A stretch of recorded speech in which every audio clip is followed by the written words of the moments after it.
Hello বন্ধুরা, আরেকটা নতুন রেসিপি তোমাদের সাথে শেয়ার করছি। দেখো, চিংড়ি মাছ বাটা। তো এই যে চিংড়ি মাছটাকে ছুলে ধুয়ে টুয়ে নিয়েছি। এর মধ্যে টমেটো, পেঁয়াজ, কাঁচা লঙ্কা, একটু আদা, রসুন দেবো 2-3 কোয়া দিয়ে এটা ভালো করে বাটবো। বাটার পর এটা এখানে পেঁয়াজ কুচি, লঙ্কা কুচি করে নিয়েছি। ঠিক আছে। আরেকটা রেসিপি হচ্ছে পার্শে মাছের ঝাল করব দই পোস্ত দিয়ে। আর এখানে কালকের একটু ডাল ছিল, ওটাকে একদম শুকনো করে নিয়েছি। দেখো বন্ধুরা, চিংড়ি মাছ, পেঁয়াজ, আদা, রসুন, টমেটো, কাঁচা লঙ্কা দিয়ে একটা মিক্সিতে একটা ঘুরলি দিয়ে নিয়েছি। তার মধ্যে টমেটো সস, লঙ্কা, হলুদের গুঁড়ো, জিরের গুঁড়ো, পরিমাণ মতো নুন মিশিয়ে রেখে দিয়েছি। আর এখানে পেঁয়াজ আর কাঁচা লঙ্কা কুচিয়ে নিয়েছি। তেলটা গরম হয়ে গেছে, এর মধ্যে পেঁয়াজ আর কাঁচা লঙ্কা দিয়ে দিয়েছি। এখানে যে মাছের যে বাটাটা করে রেখেছিলাম, এবার এটা এর মধ্যে দিয়ে দেবো।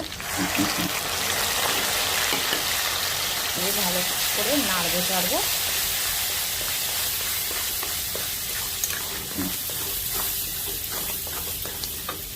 চিংড়ি মাছের রেসিপি রেডি। মধ্যে গরম ভাতের সাথে খেয়ে দেখো, দারুণ লাগবে। আমাদের এখানে একটু রসুন পাতা দিয়ে দিয়ে একটু রসুন পাতা ছড়িয়ে দেবেন।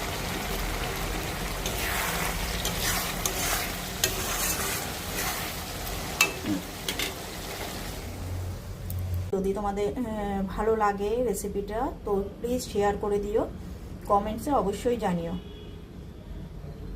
চলো, টাটা।